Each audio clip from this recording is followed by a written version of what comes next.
హరి ఓం. ప్రియపుత్రి పుత్రులారా, 300 మంది యోధులు, 300 నైట్స్. ఇది అంతర్జాతీయ సినిమా. 2010కి ముందే రిలీజ్ అయింది. ఎందుకంటే దాని మీద రివ్యూని, దాని అనువర్తనని, మెదళ్ళ ఆయుధాలుగా యుద్ధానికి ఇది తెర రూపం అనే వివరణని నేను 2010లో ఇచ్చాను. ఆ వీడియో, ఆ టెక్స్ట్ పోస్ట్ని మీతో వీడియోగా పంచుకుంటున్నాను. యాజ్ ఇట్ ఈజ్గా చదువుతూ ఉన్నాను. మధ్య మధ్యలో ఈ 15 ఏళ్లలో జరిగిన పరిణామాలని ఏదైనా రిఫర్ చేయవలసి వస్తే రిఫర్ చేస్తూ మీతో ఈ వీడియోలో ఈ పోస్ట్ని పంచుకుంటున్నాను. ఇంతకు ముందటి పోస్ట్లో నేను స్పార్టన్లు జెక్సిస్ అపార సేనని 300 మంది యోధులతో ఎదుర్కొనేటప్పుడు వాళ్ళ ధైర్యం కానీ, వాళ్ళు ఆ ఎదుటి సైన్యుల్ని వెనక్కి తోస్తున్నప్పుడు వాళ్ళ కాళ్ళ కింద పొరలు పొరలుగా రేగినటువంటి ఇసుక సియాచిన్లో సైనికుల పహరా కింద, కాళ్ళ కింద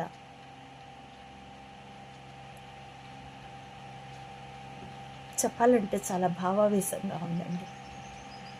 ఒకసారి ఆ మంచులో తట్టుకోలేమని అప్పుడు సరిహద్దులు మూసేసుకుంటారు. సైనికులు వెనక్కి వచ్చేస్తే అప్పుడు దాడి చేసింది, అప్పుడు దురాక్రమణ చేసింది పాకిస్తాన్. అప్పటికి దానికి అంత బలుపు ఉండేది. ఈ మధ్య కదా కారిపోయింది, బాగా నిమ్మ పండులోంచి రసం గారిపోయినట్టు డొల్లబారింది. అప్పుడైతే కొవ్వు చాలానే ఉండింది. కాబట్టి నా అమ్మఒడి బ్లాగ్లో బిగినింగ్లో ఇస్లామాబాద్కి ఇంత బలమా, ఈ అమ్మకి ఎంత దయో అంటూ ఇస్లామాబాద్ ఐఎస్ఐని ఉద్దేశించి, ఈ అమ్మ అంటే Antonio Maino the bar girl సోనియాని ఉద్దేశించి పోస్టులు పెట్టాను. అమ్మఒడి బ్లాగ్లో బిగినింగ్ పోస్టుల్లో అది ఉంటుంది.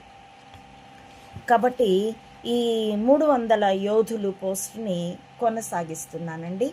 అలాంటి సన్నివేశాల్లోనే కాదు, ఆ దృశ్యీకరణ ఎంత గొప్పగా ఆ సినిమా ఉంటుందంటే, జెక్సిస్ సేనల గురించి వారికి దాహం వేస్తున్నట్లుంది అంటాడు స్పార్టా యోధుడు. అయితే వాళ్ళకి సహాయం చేద్దాం అంటాడు లియోనైడస్. లియో అంటే సింహం అండి. పివి నరసింహారావు గారు ప్రారంభించిన మెదళ్ళే ఆయుధాలుగా యుద్ధం.